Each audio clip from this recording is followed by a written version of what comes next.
Welcome to the first episode, the first official episode of the Power Hour. Bruce has helped me pilot this show before. I decided that he's one of my best friends ever, really. He's my brother. He's family. We talk to each other constantly. And I am still going to be doing live streams with just one other panelist on my own channel called MME Buddies or Bench Buddies. But I really like the opportunity to do more content for all of us. And this is multi-streamed on Kingdom of Nerds. Yep. So this benefits both of us. More details to come out. Hopefully we'll eventually have an intro and outro. But it's really to talk about the hottest topics right when it's prime time to talk about it during the week. Maybe if we get enough support, we'll try this 2 times a week if we can. And no naps, Max. Give me thumbs up for no naps. No nap. I got my afternoon coffee after work.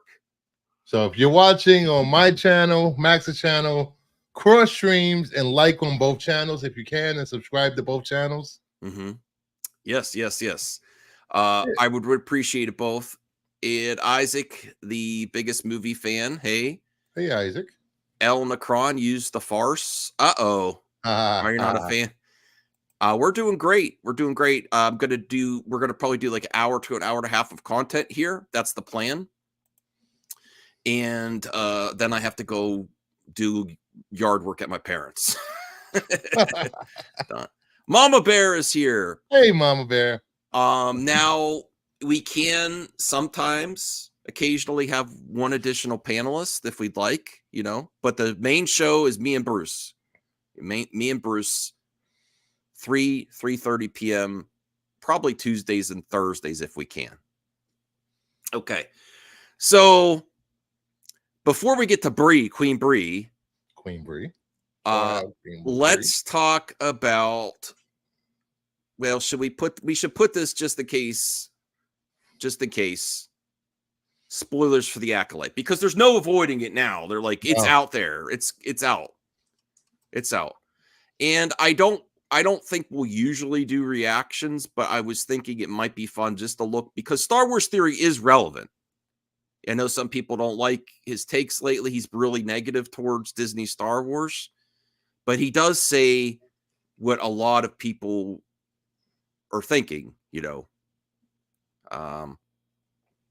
It's Star Wars' turn to have Queen Bree. It was boring last night, El Necron. Okay. Well, maybe we'll have you on for next episode of the Power Hour as a guest. We'll see. Yeah, we'd love to have. We'll have rotating. I'd like to have Mama Bear, El Necron, Taladia, lots of people on eventually. But this is the first episode. We did the pilot before. This is the first official episode of the Power Hour. I rewatched it with my wife. And I want to watch it again. First off, after seeing episode 3, go back and watch episode 1 and 2 again. A lot more things make sense. Yes. It makes the episodes better. And I will say this is some of my favorite Star Wars ever, because it expands.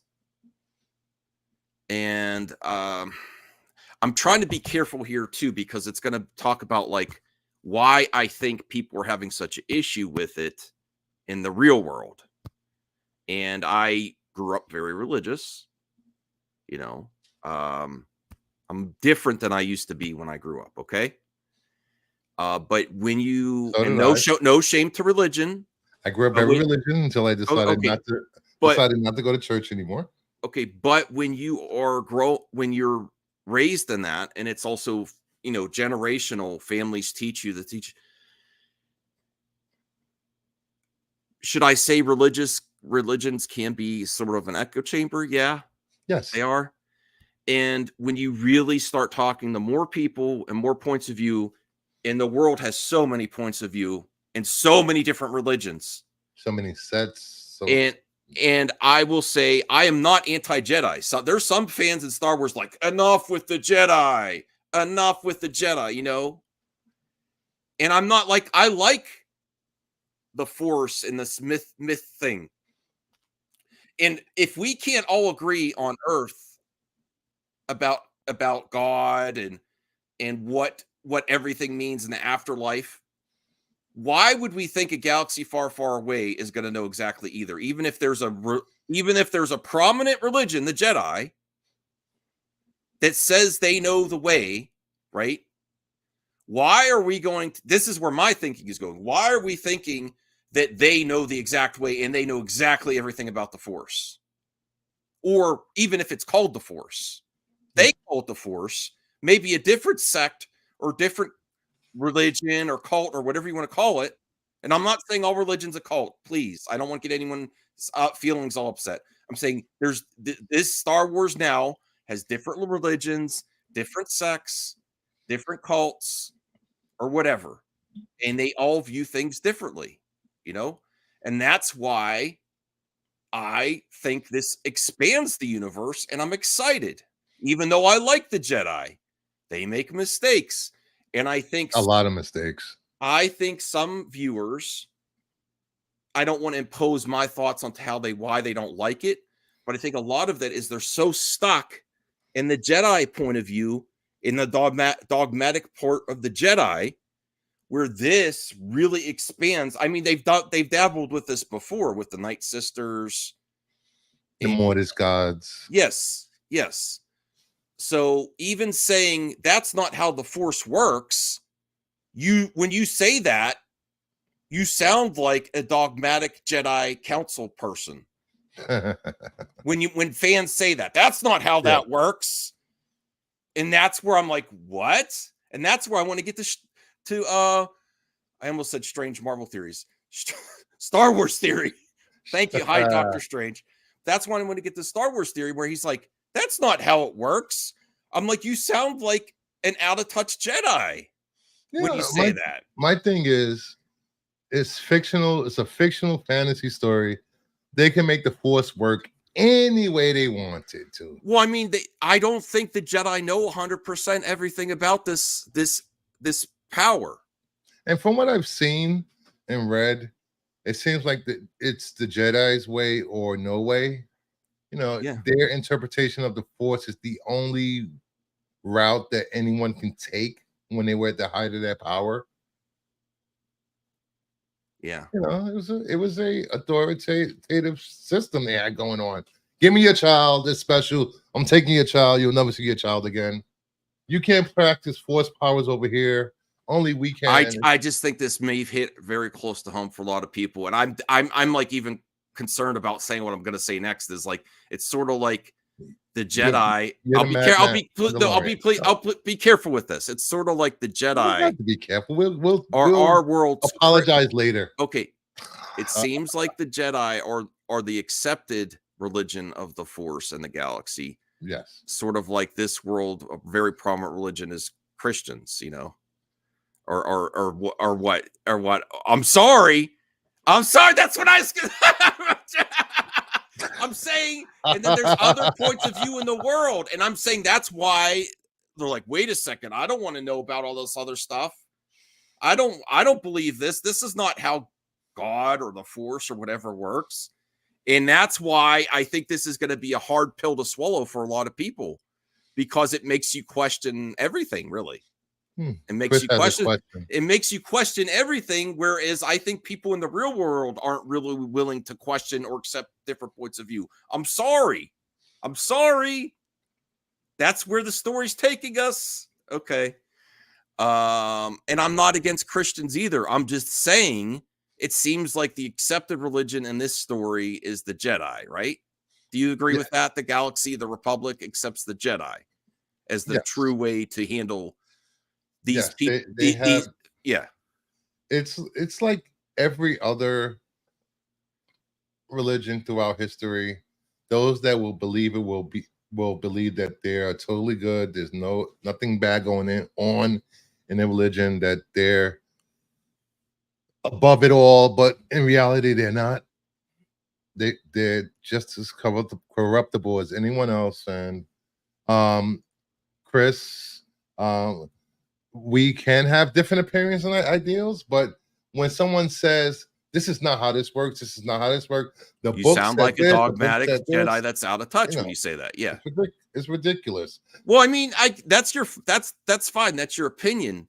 But do you really think you know everything about the Force or how it works or like how it was described before?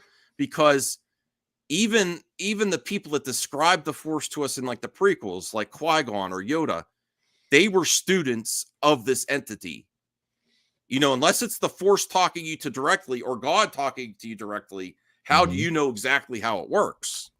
You know, that's what I'm saying. We were explained to it from the point of view of preachers, basically. So the times that you were taught about the Force of the previous movies, the narratives in those movies, it was delivered by prophets of a religion to a disciple, or they were trying to preach to a young Padawan or something, or you know what I'm saying? So every time you hear about it, it was through that lens, right? So how do we really know? How do we really know? Jeez, man.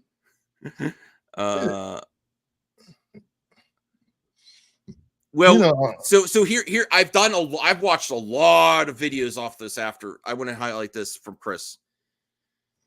The other thing that Leslie Headland has gone on the record in interviews as saying is the type of storytelling she is doing is, I forget what the term is, where there's the storytelling is different points of view. It's from Akira Kurosawa, one of his movies, where you get different points of view of the thing. So now you're getting, what's the character's name? Orsa? Or what's the main character's name? Osha. You're getting her point of view now. In episode 4 or 5, you may get May's point of view or Mother's point of view. And I don't know if you're ever going to get 100%. Now, that's something similar they did in The Last Jedi when they showed Kylo's point of view and Luke's point of view. Yep. As far as I could tell, based on interviews and supplemental material for the Acolyte, I think we're getting her point of view now, and you may get May's or a different person's point of view later. So, and this also happens in real life. There's two sides to every story, right? Yeah. And that, that's not expanded a lot in movie. It happens. They don't always do that though. But if you get a different person point of view and you don't really told what's the true answer, that's very interesting. We may never get like the whole 100% on what happened this night, right? Yeah, it's been told from the viewpoint of the Jedi since the beginning, and seeing the viewpoint of people that were living under the rule of the Jedi is interesting. Mm-hmm. I don't think they're trying to vilify the Jedi. They're just trying to show how arrogant and powerful the Jedi was, that they thought they couldn't be taken down a peg. Mm-hmm. And obviously they did. We've seen the prequel, we've seen the original trilogy, and eventually it happens throughout history. Eventually religions, people lose faith, they go away, they look at the Catholic Church. They were untouchable for centuries until controversies happened recently. I'm not gonna say what they are, and people had to open their eyes that not everything they believe in is always true what they're told. So seeing the Jedi in a different light, it makes you understand why a lot of people in the galaxies did not like them, and how Jedi treated them. Well, I do want to say this too, because there's going to be a lot of people that have issues with this that are going to refer to George. This isn't what George intended. George questioned the Jedi faith too. That's how he made the prequels and how Anakin became Darth Vader. He showed the flaws of the Jedi.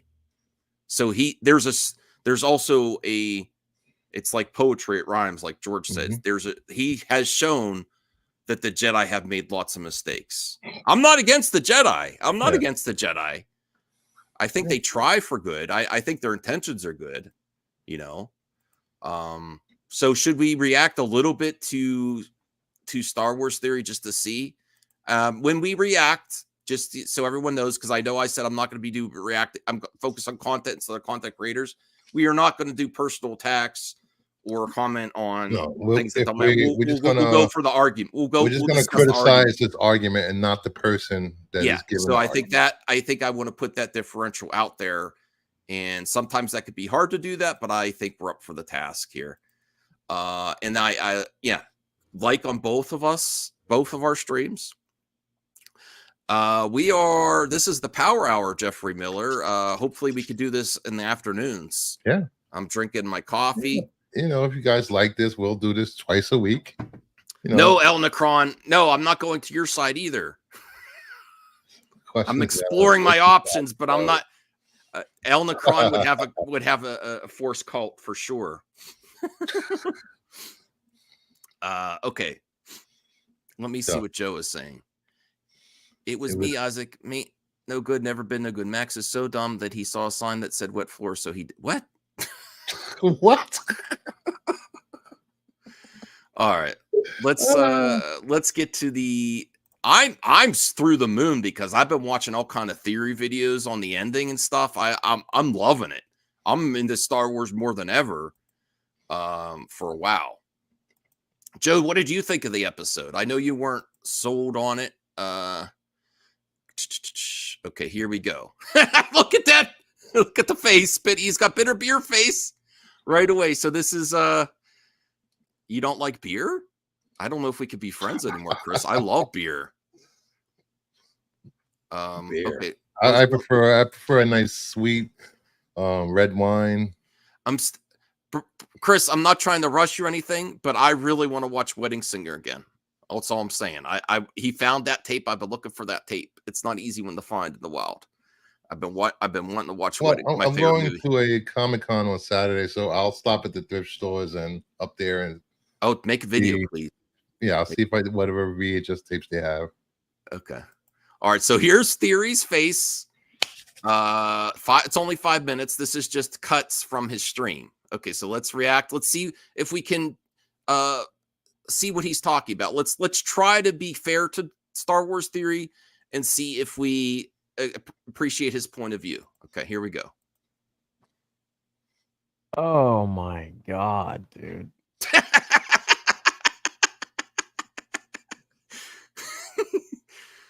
Oh my god, dude. Oh my god. What an abhorrent. Would you let the video play? It's so funny. Oh my god. Oh. I just wanna make a point. Didn't he say he was done with Star Wars?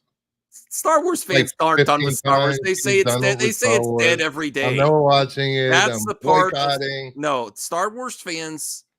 I think they're a little kinky. Bruce, they like to be abused. Yes, they do. They do, and they ask for more. And they're kind of I'm not gonna kink shame anyone. No, they love it. They're Star Wars fans are in the S&M. They want they love it. They love like, oh my god, they love saying it's dead every day, and they keep coming back for more, begging for it. And they like to watch. They're voyeurs too, they love to watch. You see what Joe says? What? They were claiming that something in episode 3 that was going to destroy Star Wars forever, and it was all BS. It was clickbait. It's not clickbait. It has for a lot of people. Well, I mean, it made them upset. They said, the same people that's saying that were the same people after episode 1 and 2 said they were done with it. They're not watching anymore. But they commenting on episode 3. Yeah.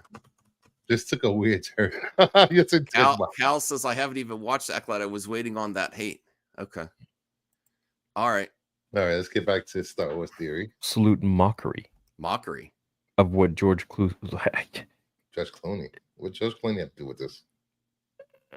He can't even say the whole thing was just that's he's so upset that he can't say the name George Lucas. That's what that was. Unless it was performative to be unless that was intentional, but yes, it was. Well, I'm not gonna allude to that. I'm saying there's two possibilities there. He could have just been so upset he couldn't even say George Lucas's name, or he was I doing it thought as they were performing back hating to George be Lucas. more entertaining. But like, I can't even say George's name. There was a lot in the episode, Joe. It expanded the universe. There's really shows to the mainstream more so than like the Clone Wars, because people like the Clone Wars. The Night Sisters were in there, and there's the books and the comics. But for the mainstream, this was the first time that they really pushed that there's other ideas about this thing that some people call the Force. Some people call it threads. Some people call it everything. Just like in real life. I call it some made up BS. There are so many space wizards. Let's go.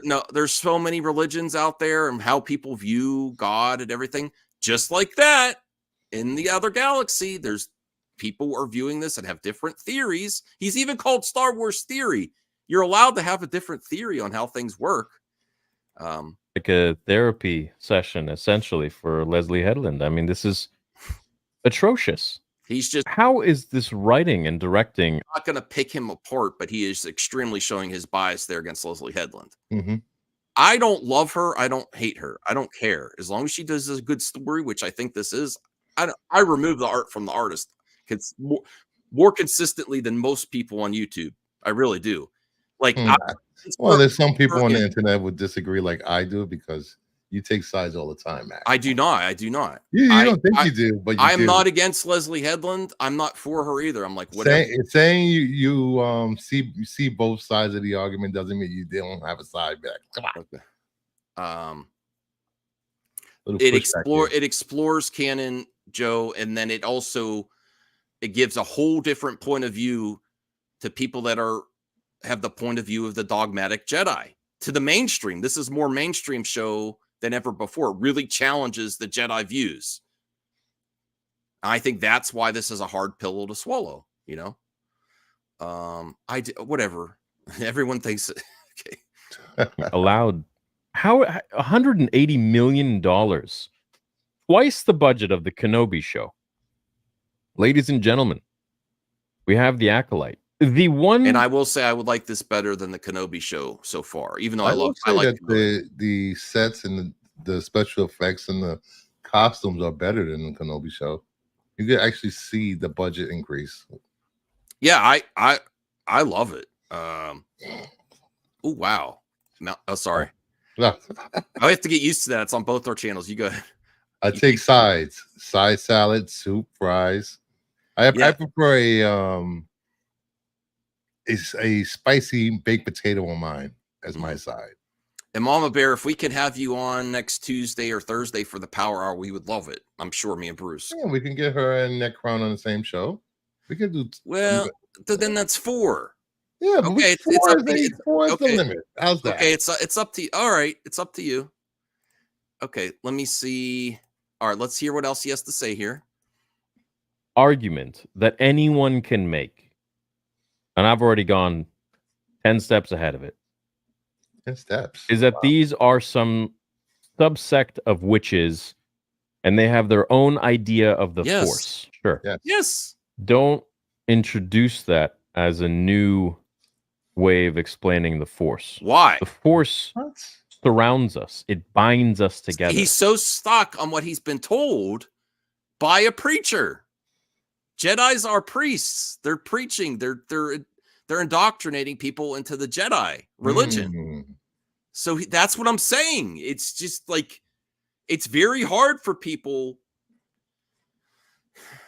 to get outside how they grew up and how they were taught. Well, it's not just Star Wars fans. You have it with DC and Marvel. Batman can't do this. Superman can't do this. Spider-Man's not like this. They're fanatics for a reason about this.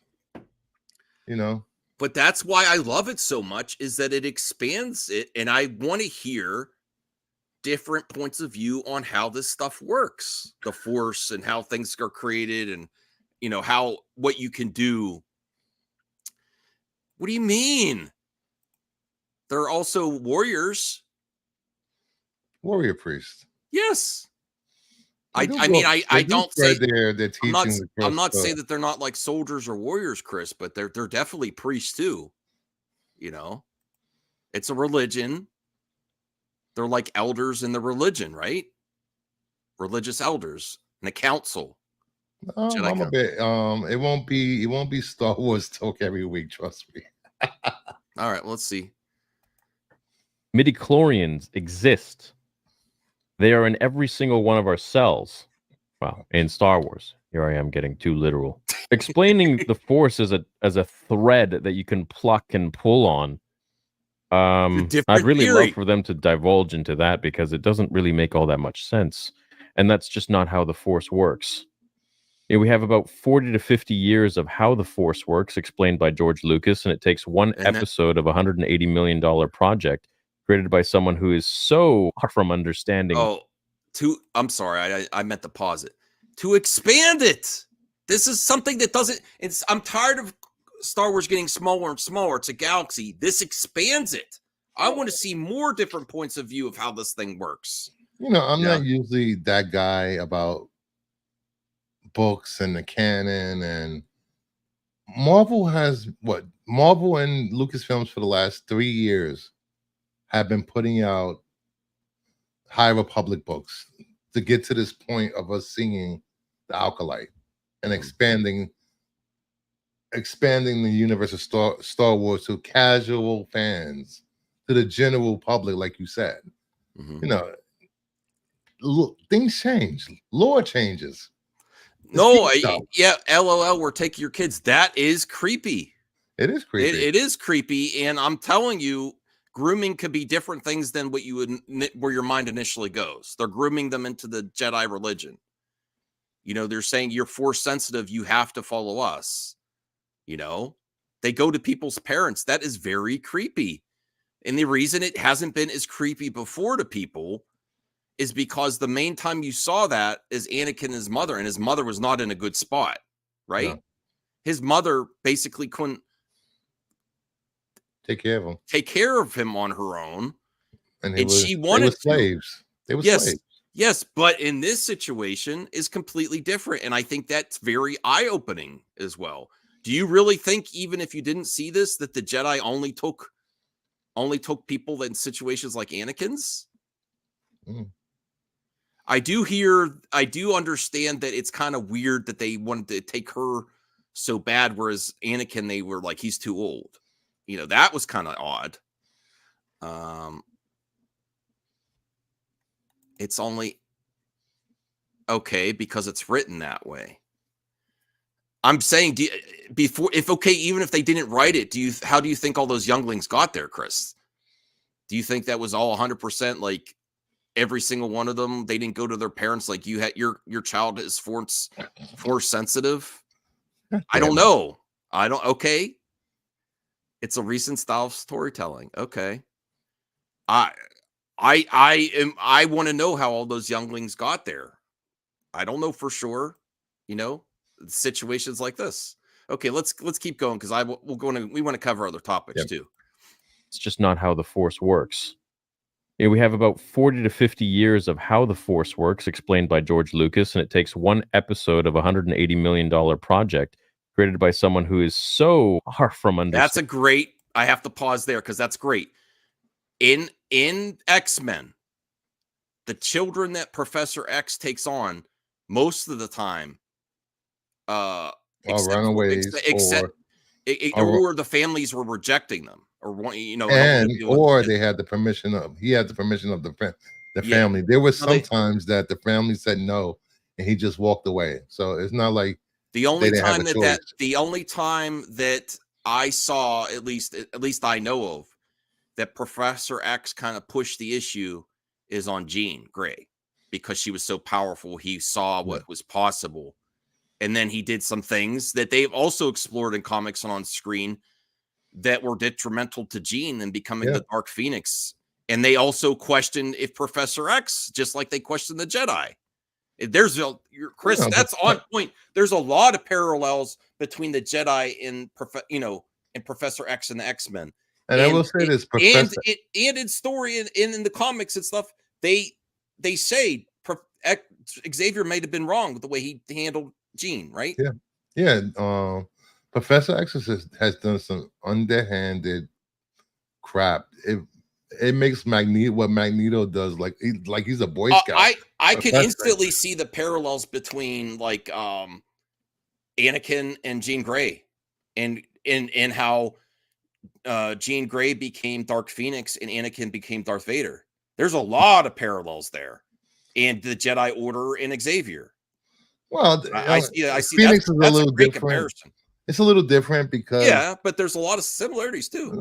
maybe in the Fox universe, but in the comic books, it's not. So It doesn't go down that way. So Xavier blocked off part of Jean Grey's mind, and the Jedi Council told Anakin to not dwell on his family. You know, similar, not exactly the same way they did it, but it's different. You know, I think there's a lot of parallels there. Okay. I don't know. We don't want to watch the whole. We'll watch till 3 minutes. Understanding Okay? what Star Wars is, to try and explain to us what the Force now is.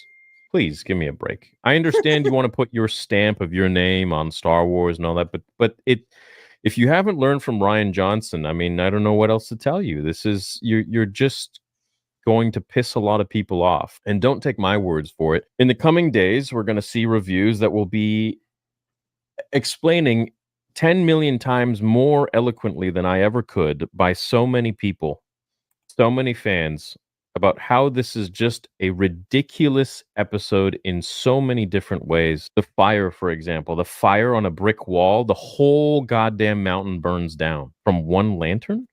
No, please.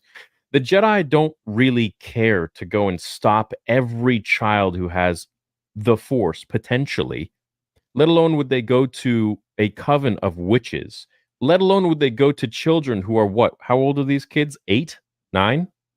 The same age as Anakin, who was literally the chosen one, and the entire council forbade his training. Yet, the only reason he was trained is because... Well, I will say this. We'll end there. I will say this. At the beginning of episode 1, after watching episode 3 and then going back to episode 1, Saul was there spying on it. So Saul, and they said Saul is a character from the actor that's crafted after Qui-Gon, and maybe more so than even the actor. The writers are probably, I think, drawing from Qui-Gon. What was Qui-Gon doing? He was trying to find the one. He was trying to find really powerful Force users. In this situation is maybe why in the Phantom Menace that the Jedi Council is saying, no, he's too old and so adamant. So it actually strengthens episode 1.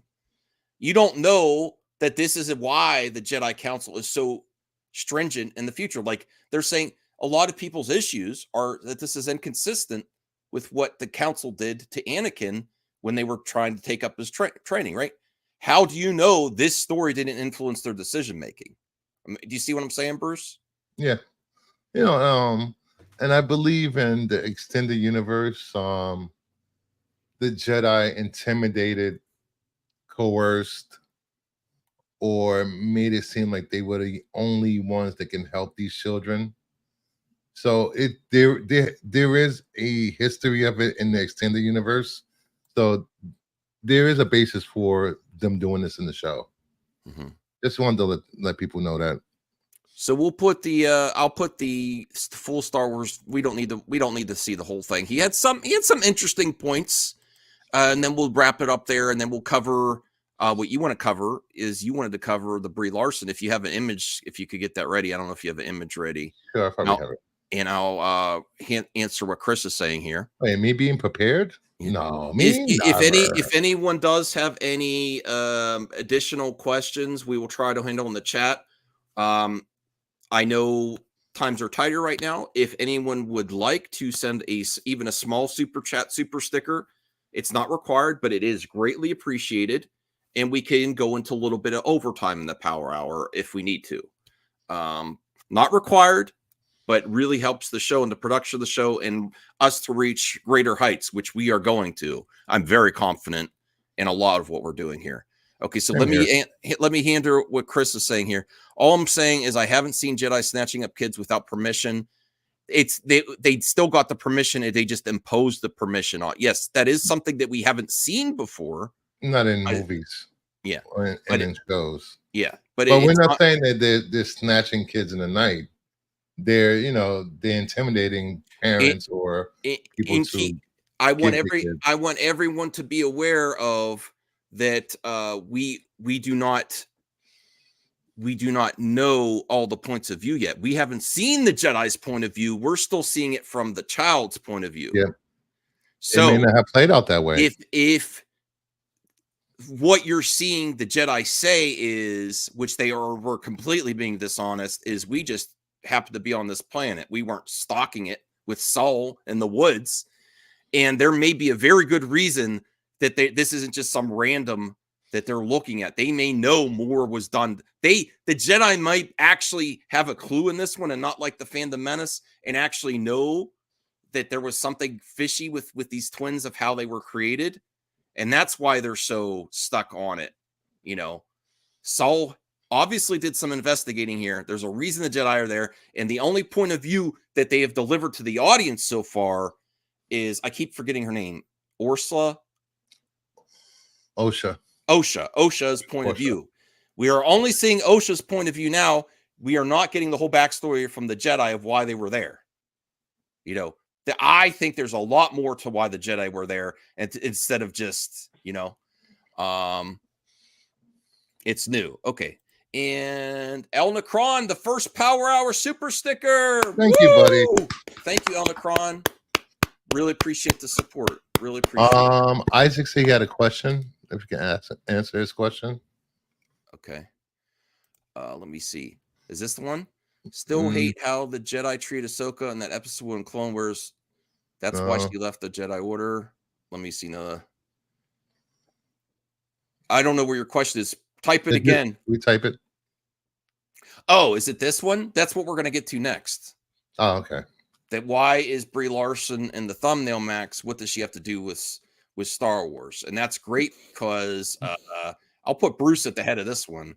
Well, we were watching Acolyte last night on our watch party and discussing it. And while we were doing that, I was looking at Twitter and I came across this. Brie Larson will make a perfect of our Chris. And I was like, wow, that's casting is perfect for me. Oh, absolutely. I don't have a problem with Brie Larson. I really like Brie Larson's acting. She said she wants to be in Star Wars, but I can already hear it. She ruined Marvel and she's going to ruin Star Wars, but they say it's already ruined. So why don't you care? Yeah, I know. I really think that Captain Marvel, I think a lot of people have soured on her as Captain Marvel. Why not give us a fresh start as a Val Chris from the High Republic to join when they start doing more? I like certain Jedi in the Jedi Council in the prequel trilogy, like Obi-Wan and Qui-Gon, Yoda and Mace Windu, but they make so many mistakes. I actually really like the High Republic Jedi that they show. This is the first time they're on screen, right? Yes. So I actually really am on board, and I haven't read the High Republic. So this is I like the way the robes look. They look different. It's not completely different, but it's more regal. Yep. I like the way it looks. I think she would be perfect for this character. All I know about the character is her character design of our Chris. She has triggered people when she put her elbow on C-3PO or when she went to Star Wars Galaxy and was in a robe and say, I'm thinking Star Wars. I love that type. Talk about power. I've never seen someone be triggered so much by taking a picture in cosplay. That was great. We're not going to take joy in the hardships of others' backs and their no, I'm not laughing. I'm appreciating the power she has on social media. I want that kind of power to trigger fools in like a moment. Like if I pose by next to C-3PO, no one's going to care. I'm thinking Star Wars. No, that's amazing. That means you should probably do it if that many people have reaction. But honestly, I think what are Star Wars fans always saying? They want actors, producers, directors to be a fan of these shows, a fan of this franchise, a fan of the Force, a fan of this, a fan of that. And what is she? A fan. Mm-hmm. Well, So, I did start a poll on my channel. And Bruce, if you ever want to do these during the Power Hour, be sure to have your channel up too.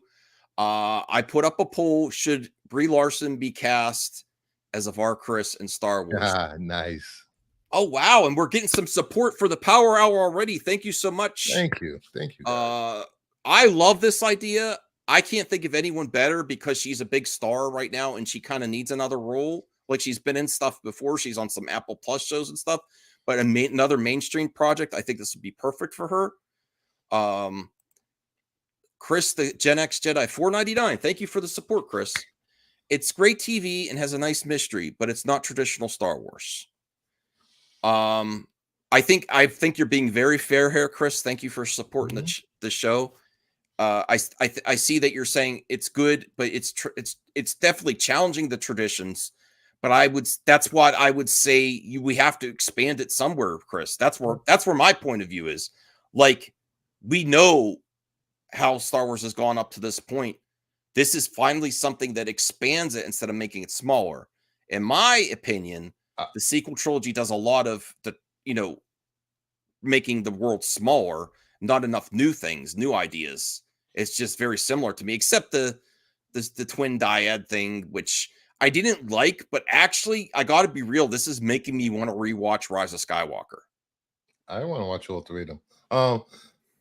I know it's not traditional Star Wars, but this is, I think, will give an idea of the evolution of the Jedi from then till now, of how things were handled differently, how they were treated, and who knows, maybe after what happened, because I know there's a great war that happens between sometime in this period, and maybe that war made the Jedi Council change the way they handle things and do things, But their arrogance still led to their downfall.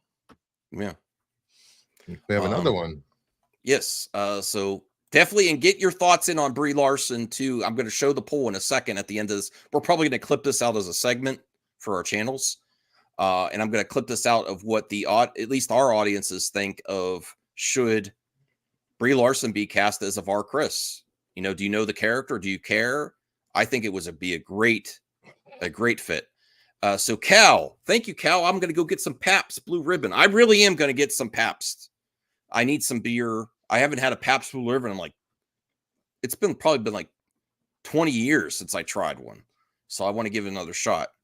Max, I do like your style. You try to look after your family, even though I think you irritate your mama. What?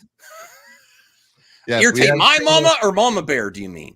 We have seen you not pick up the phone for your mother. Oh, just saying. Listen, Max. Come if on. I answered every call, I love my mother. If I can't answer every call that she has, I would never get anything else done.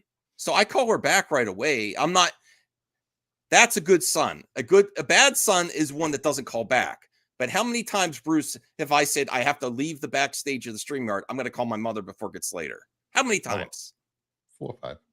Yeah. So I call her back. I call her back. I don't. He does call her back. Yeah.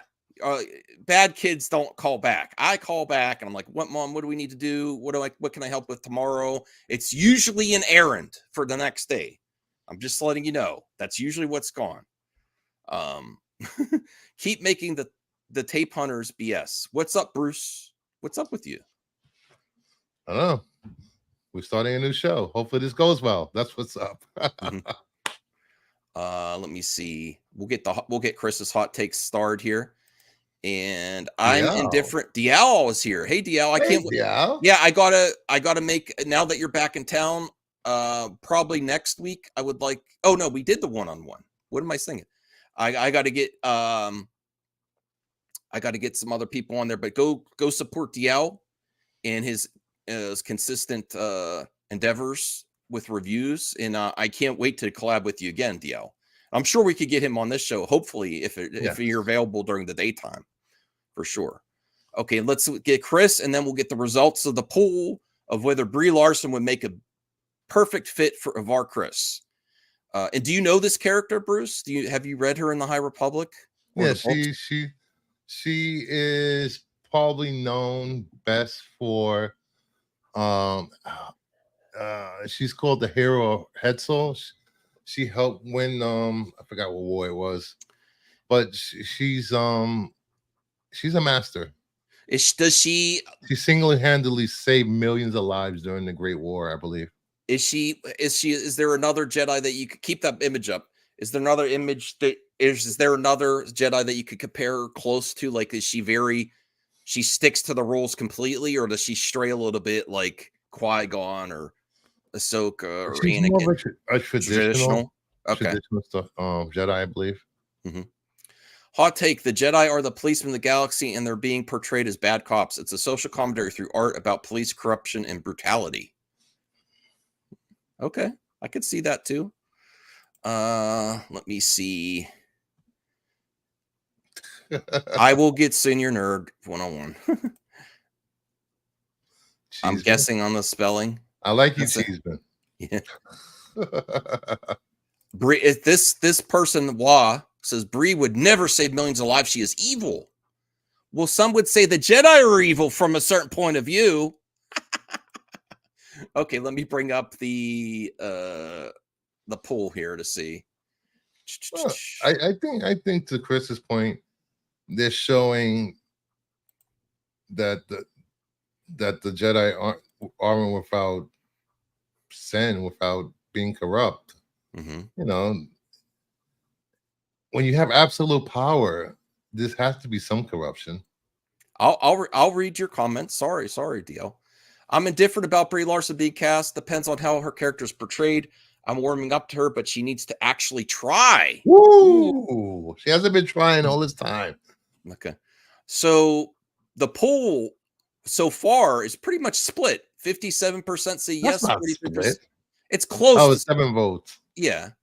It's pretty close. Closer than I would think. So there you go. Some people. Who are those two great guys on that other stream there that we're looking at? Inception. Only 10 likes. Come on, get those likes up there, everyone, for the Power Hour, taking on Movie Talk to be the best damn movie talk in the galaxy, or in any galaxy. That's a little shade towards John Campea. So he's the best movie talk. Then Joe said earlier, you guys are taking on Campea? Yeah, exactly. Taking on Campea. That was my goal. I fully intend to take on the camper. You know why I used to call him the camper? Why? I said his success is because he camps on the YouTube for his success. Like he's always releasing videos, clips out. He's clogging the algorithm. He's a camper. He's camping. Now you got some competition, Campea and Robert My Burnett. Okay. Did you see the Anthony Starr quote or earlier? If you have the video clip or anything, that could be our final topic. Yes, unless we have. If anyone has some bonus topics, say bonus time, put them in there. We'll try to accommodate if we can. Okay. All right, you ready? Yes. Yo. Got sound to see what happens around any notion of superhero fatigue when James Gunn's superhero things come out, because we get it. You want to work for James Gunn. You want to need. What happens around any notion of superhero? Pause it for here a second. Superhero. We get it. Your showrunner just announced that season 5 is the last season of The Boys, and you want a new job. We get it. We get it. You don't actually like James Gunn's. You're just kissing his butt for your next paycheck. No, I'm just kidding. I actually think he likes James Gunn, but he is asking for work here. This is definitely a power play. Things come out because I don't think the audience is fatigued. Let me put it that way. I think the audience is hungry. We were just down in Mexico doing a CCXP down there, they love it. And they are hungry as hell for superhero content. So I think it's easy to start saying it's the superhero fatigue or whatever. I think people just want fresh story and fresh ideas and fresh stories. It's about the storytelling. And because of the nature of our show being an inverted universe, we're not slaves to the same masters. We're not bound to the same moral true north that standard superhero things are. So we have no boundaries.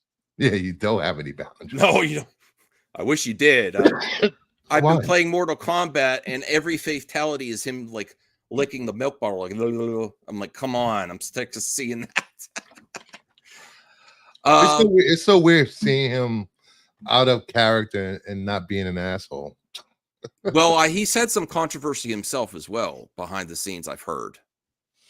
I don't remember what it was. Yeah, I know he's just recently pissed off a lot of people by saying that you shouldn't worship or look up to Homelander. That's just weird, he said. Oh, there's a cult of Homelander out there? Like there's a Yord? Yeah, he gets a lot of creepy messages, he says. Oh, really? Yeah. I'm sure he does get creepy messages based on what he does. Listen, besides superpowers, there's a lot of kinks that are explored in The Boys for sure. A lot. I'm sorry. I'm not kink a lot of kinks. I'm saying there's a lot of kinky stuff in there. And the thing is that the thing that bothers me is when it's combined with violence. I'm like, ugh, like hardcore violence. So I would never actually. What's this actor's name again? Anthony Starr. Anthony Starr. If there was any celebrity to keep this image, if there's any celebrity inbox or mailbag or whatever, he is probably the worst I can imagine because of his character he portrays. And he may be can he escape the typecasting of Homelander? I don't know. Well, and he's getting fans that probably agree with Homelander, which is kind of yeah. Not a good guy to be agreeing with. Oh, I do have if we want, I have two more real quick topics we could talk about. Go right ahead. All right. So this is about the Crow reboot. I've been trying to keep an open mind. I know also Chris loves The Crow. I have it on VHS. Damn you, Chris. Okay. So unfortunately, we are now getting reports that The Crow, formerly attached screenwriter, describes new film as horrible and unwatchable. Keep in mind, with context, this is a former screenwriter that who's no longer attached to the project. I don't know if he was writing The Crow now or he was writing the original Crow. I guess we'll find out in the article. So guy fired from project, now shits on project. Yes, that is context that should be considered, right?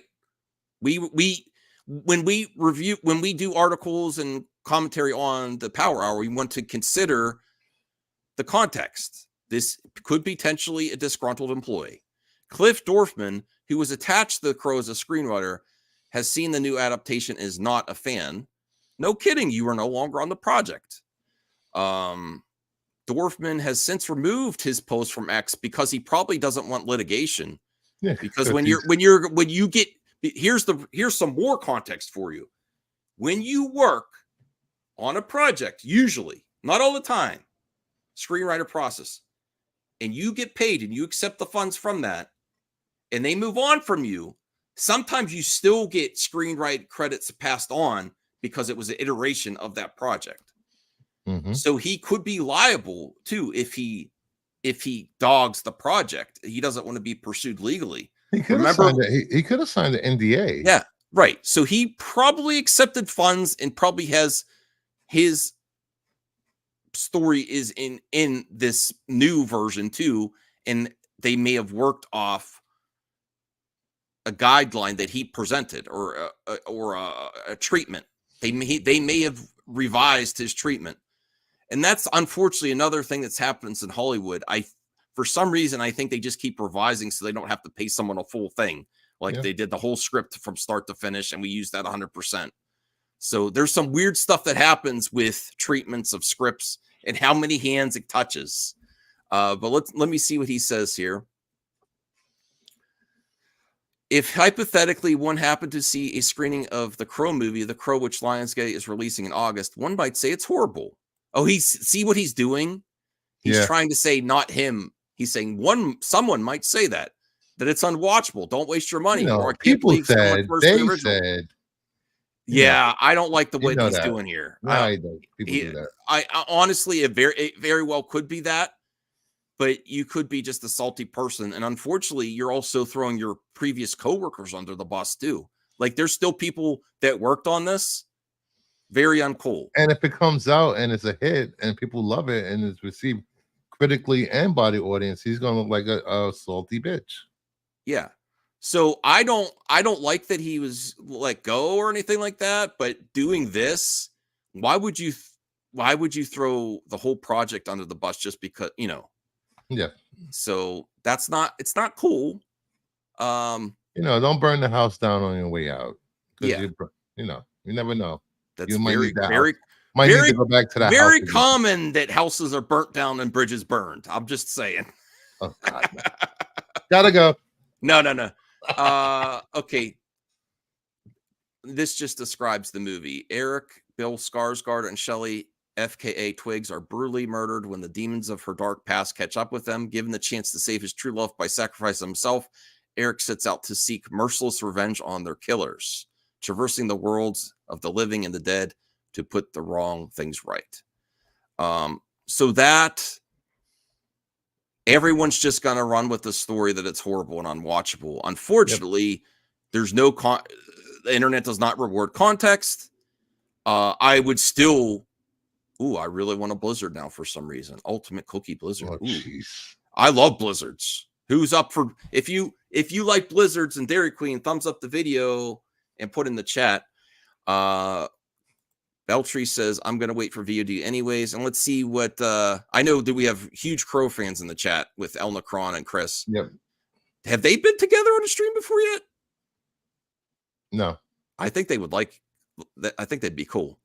Crow reboot was always going to get hate no matter what. The way shit is happening with Star Wars, it's the same with the Crow because of how beloved Brandon was. Some will reject it automatically, for sure. I'm trying to keep an open mind. I'm still cautious about this project though altogether. I have a lot of concerns, but you know what? It doesn't erase the first Crow. So there you go. Any thoughts on the Crow? Are you still looking forward to it? Do you take any stake in this former worker? I'm not a huge Crow fan, but I like the movie. I'm gonna watch the reboot. Like I said in previous streams, I know it was a hot take that if Brandon Lee hadn't died, the Crow wouldn't have been as successful as it was. That's just my. Well, I would say the same thing with The Dark Knight and Heath Ledger. Yeah. Even though I think both are amazing movies, some of my favorite movies, but the impact of as much as humans like to say it's sad for tragedy, they reward tragedy and controversy with money. Money is thrown at projects like crazy. Mm-hmm.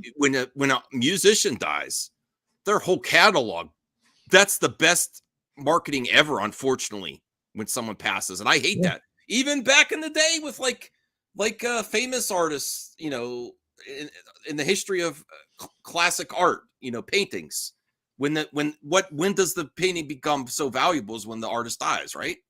Yeah.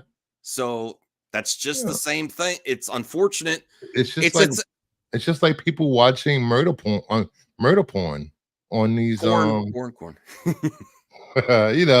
they love to see how people are killed, to solve these murders, and it's just people being people. It's the saddest. I love art and entertainment, but it's the saddest thing that the biggest accolades you get is when honestly, if you live what do they say about dying young? The good ones die young or something. I don't know. Or they burn out fast. Better to burn out fast than fade away. If you just fade away of old age, you're not as rewarded as if you go younger, unfortunately. You know, I forget. I'm really effing up the saying. Better to burn out like a star than fade away or something. I forget. But yeah, that's my thoughts on The Crow. I'm just underwhelmed by Bill Skarsgård altogether. Me personally, like that Boy Kills World project, I was all for it when I saw the images, but when I saw the trailer, I was like, I'll wait. And this project looks better than that one, but better to burn out than fade away. Yes, and it rewards monetarily for your art as well. Yeah. Quote that Def Lepp, Max. Brandon was going to be Anthony Peltry was going to become a star regardless, but those circumstances were lightning in a bottle, especially the subject matter of the movie was dark. That also was a reason too. I think, you know, that added to the mystique of The Crow, that because the actual character is killed too and comes back, that made it more intriguing and dark. You know what I mean? You know what I mean? Yeah. So, and the Heath Ledger too. When I saw, no one's going to believe me on this, but when I saw the first image back when there were magazines out for Dark Knight, and back when people said they didn't want Heath Ledger as the Crow, or Heath Ledger as the Joker, and there's actually scenes that are very similar in the Dark Knight from the Joker scenes when he's dealing with the henchmen that are very similar to the Crow. When I saw that, I got like a not like a premonition, but I was like, oh my, this looks dark, and I'm concerned about Heath because it looked like he was that much in the, you know, in the character. You could tell when someone's playing the character and then they're in it. You know what I mean? When I saw the first images on a magazine of like Pop Culture Magazine or Movie News, and I saw Heath Ledger, I remember right where I was at. I was picking up medicine in Rite Aid, and I was looking at the magazines because the prescription wasn't filled yet. And this was before a trailer or anything. I was like, I'm concerned about Heath. This looks really dark because this type of role can envelop you. And I'm not saying that that's what let him go, but he really dived deep into the characters, and ultimately it was rolled an accident or whatever. I'm just saying this whole aura of darkness like takes over. You know what I'm saying? And I could kind of feel it when I watched that performance. Hello? Yeah, I could see you now. I can see and hear you now. Oh crap! My internet went off for like a few seconds. Do you know what I'm saying? Like when you look at someone when they're in a role, there was more than him just playing the role. There was something that was taking over him within that performance, and it was like dark. Yeah. And when I got the first image, I got a horrible, and not a premonition, but I was like, oh, I'm concerned about Heath. You know, and I said that to my wife. I'm like, I'm really concerned about Heath Ledger because I was a big Heath Ledger fan, you know? And I'm like, I'm concerned. He looks dark. I mean, he looked cool as the Joker, but it looked like it was over his whole being. I was a fan of Heath Ledger from Brokeback Mountain. He played a phenomenal role in that movie. Mm-hmm. Have you seen it, Max? Yes, I have. It's been a while, but I did see this. So Voltaire, $4.99 super chat. Thank you for the support, Voltaire. And yes, the Power Hour is a show that we've launched this week officially. And do not forget about the mic drop that I also launched with Voltaire. Yes. And I do have some news about that too. We have our first guest confirmed, Voltaire, for tomorrow night. We're doing one more tomorrow night before I leave. I think I have a confirmed guest, Voltaire. So better to burn out than fade away. Hi, ladies. Yeah, we're taking on the Campia, RJ. That's what's happening here. Okay, so that's the end of that one, and I have one more topic. We'll go. What do you have left, Max? What do you got going on? I made a short of this. Do your shorts, when you just film it right on your phone directly to YouTube, they have bad audio, or is it just my crappy phone?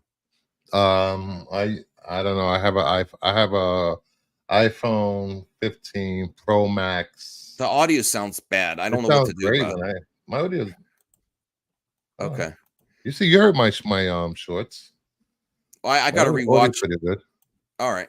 Well, this is about Gladiator 2. Some images have surfaced of Paul Mescal as the son of I forget her character's name in the first Gladiator. And now, I hope we have I should try to find an image of Paul Mescal as Gladiator too. I don't know if it's going to be in this article, but Russell Crowe talks Qual? about What's a qual? Russell Crowe talks about being slightly uncomfortable the Gladiator 2 is being made. While Maximus' legacy will live on, the Academy Award winning star of the original Roman epic feels uneasy about a sequel not involving him. Honestly, I like Russell Crowe, but really? Okay. Well, you know, I'm pretty sure they could find a sheet to put around him. Or toga. When he was fielding questions, they should be effing paying me for the amount of questions I get asked about the effing film that I'm not even in. He always gets asked about Gladiator 2. I don't know. I'm just saying his last movie that I saw him in. He's not the Russell Crowe. I still appreciate him, but he's not like he once was. He was a mega star at this time. You know, his star has faded a little bit. Yeah, you know, eventually people stop calling. Yeah. In that world, I'm dead 6 feet under, and that's that. However, he thinks that the movie is bound to be extraordinary. If Ridley has decided to do a second part, he will have really strong reasons. So this article completely spun his words out of context and made it seem like he was extremely negative. He was doing a joke that they should be paying him about how much he's asked about Gladiator 2 and that he's dead. But he actually says if Ridley Scott's doing it, it's going to be good and there's a reason. So I'm glad because I didn't read the article ahead of time. Yeah. News. I didn't. Do you ever read anything ahead of time? Sometimes. What? I've done it sometimes. All right. I guess. Ridley has decided to do a second part. We will have strong reasons. I couldn't think of that movie being less than anything absolutely spectacular. He even admitted to a twinge of jealousy over the film as it reminds him of his younger days. So let me now see if I can find an image of Paul Mescal that I had before. I don't know if it's wrapped too. I'm looking forward to Gladiator 2 actually. I like to see a new take on. I'm a big fan of Roman times and gladiators anyway. So, Gladiator 2 image. Okay. What? Someone sent me a picture. I don't know if I should show this. It's a little dig at Star Wars. Sure, show it at the end. We'll end with that. But more of a dig at Star Trek. Okay. What's so cool? Whoa.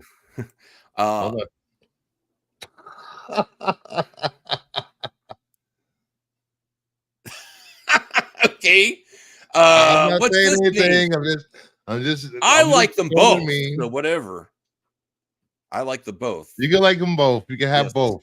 I like a variety. That's all I'm saying. Star Trek and Star Wars. That's what I'm saying. Yeah. Sorry. Both look good to me. Cal says, heck yeah. All right. So Gladiator 2 set photo reveal Paul Mescal's Lucius for the first time after a bloody battle. Let's see if we could get the image here. Where's the freaking image? What? Is that it? Is that there? Wait, that's no, there's images I saw. Let me find something else. Come on, Max. That's Screen Rant's problem. Than this. We just started a new show. Come on, Max. All right, here's the image. I found it on Reddit. Thank you, Reddit. You're more reliable than Screen Rant. Who's that Screen Rant? Is that the guy that wrote the Snyder book? What's his name? I don't know, but why are you doing that? We have a breaking news. We do? Yes. All right, well, I'll get the clip ready and get it. Yeah, I see it in the background. We'll do breaking news right after this.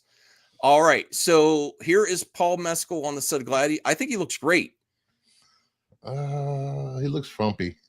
Oh, you're kidding me. No, I'm excited for this.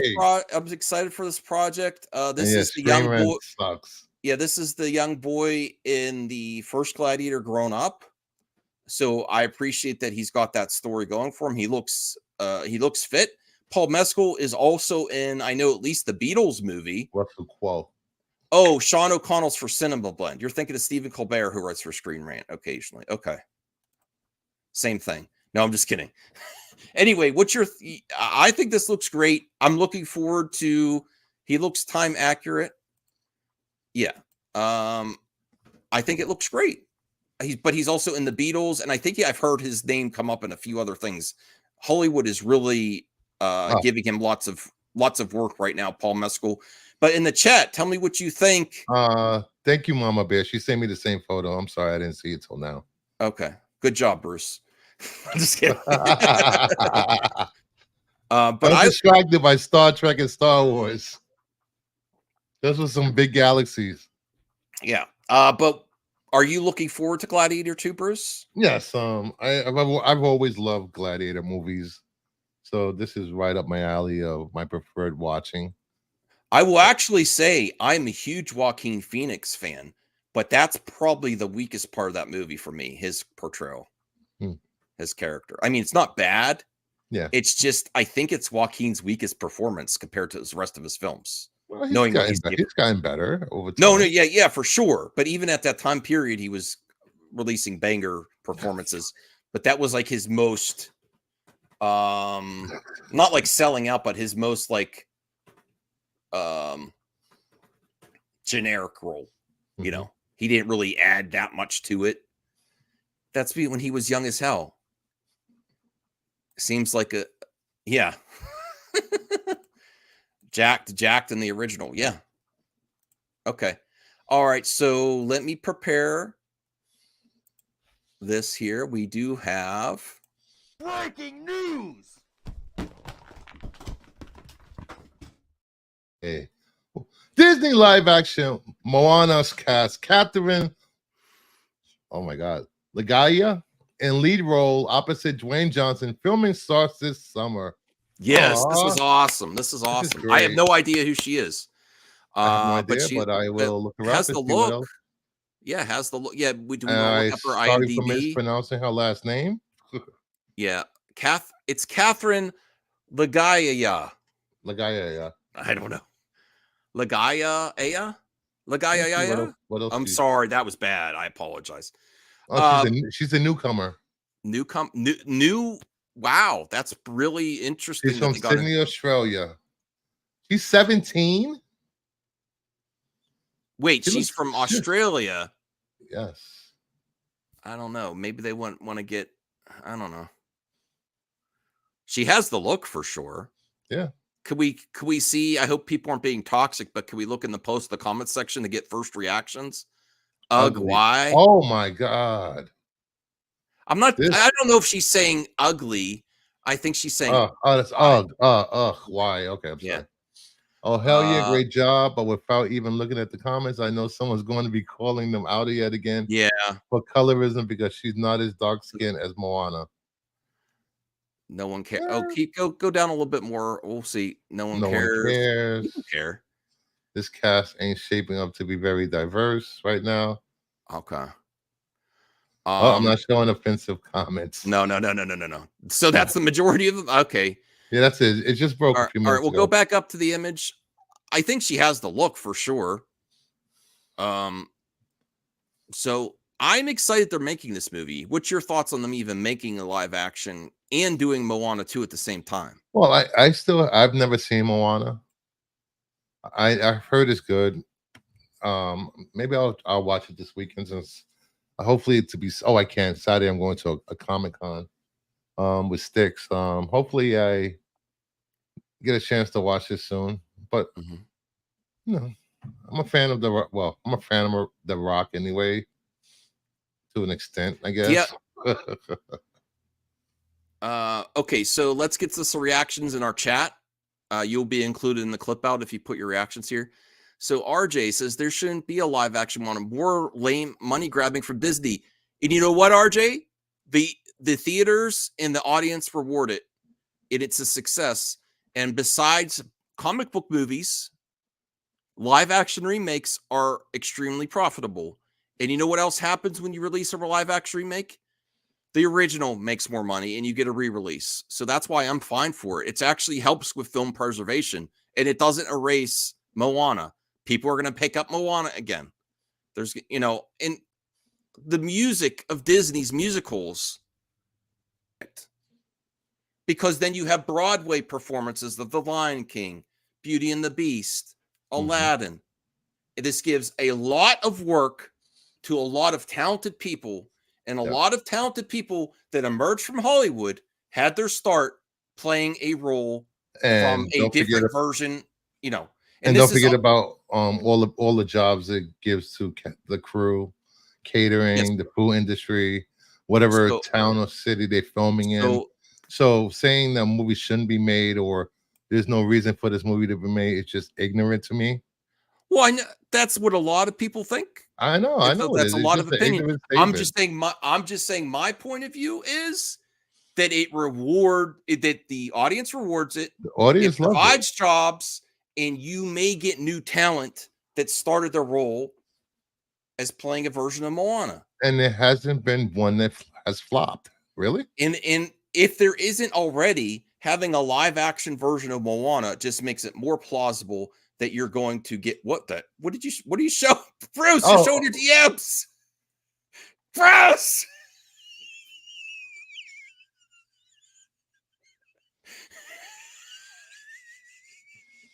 I forgot that was Sherry. Hashtag Blue Bruce. Okay, can you bring it back up the image now, though? Yes, I will. Okay, so I wanted to finish my point. Having something was pointing there. Okay, that was pointing. Yeah, so our viewership went up. It did go up. All right, don't scroll. Don't scroll. I'm not. I'm taking my hands off my mouse. Please take your hand. I'll put my hands on my lap. No, that's what. Oh, no. Right here. On the table. Okay. So the live action Moana happening makes it even more plausible that there's going to be a musical on Broadway. If there isn't already, I haven't done the research. There probably is. And this is going to provide a lot of jobs to a lot of young, talented people and a lot of people on Broadway, which is an amazing thing. Yes. And Broadway does also have original shows, but you know what keeps Broadway going too? Is the big IP musicals, right? Not all Broadway shows are made. No, I know that. I'm saying, but this having consistent projects and content keeps Broadway going. I don't know if you remember when they attempted to do Spider-Man. I would love to see that. That was a disaster. That was so bad. Mm-hmm. But there's room enough for live action. There's room enough for animation. They both should be respected equally. I love animation. I love live action. Mm-hmm. You don't have to pick and choose which one you want to see. If you don't like it, don't go watch it. That's all. Isaac says my top 3 most favorite Disney live action remakes are Aladdin, The Little Mermaid, and The Jungle Book. And the music is so good in Moana. Besides being 3D animated, that's the closest I feel. Moana is one of the closest that I feel like 90s Disney musicals, besides the style of animation. Yeah. You're just glad that Pixar isn't joining on this trend yet anyway, Cheeseman. That's a good point, Cheeseman. I do see live action, Bugs Life, Toy Story. No, I'm just going. Those would be the hardest. Those would be hard. I just got a notification. Your likes are now private. Yeah, I got that on too. RJ says Pixar making a stand and saying they don't want to do live action remakes of their films is the right way to do. I just think it's harder to do. I don't think they have a stand. I think Disney will eventually do some Pixar remakes, live action remakes. But how can you make a Pixar live action remake? Toy Story would be creepy. If you did Toy Story live action, like have toys look like they're real and come to life, that's a horror show. If you have a Bug's Life, that would be boring and weird. If you had Cars, that would be creepy. What other things could you do? Like Inside Out, also kind of creepy. Well, the Pixar films Inside Out was done already. The one that I think. Remember Herman's Head? Okay. Well, let's. Yeah. Let's. Yeah, Brahma Bear. Likes are private. Brucifer's DMs, however. No, they're not. I got nothing to hide. Okay, so if there was one, let's finish this out. If there was one Pixar film that you would think would be good for a live action remake, I have one. Wall-E. I think Wall-E would make an interesting live action remake. That would be. I would watch that. Yeah. Up. I don't know.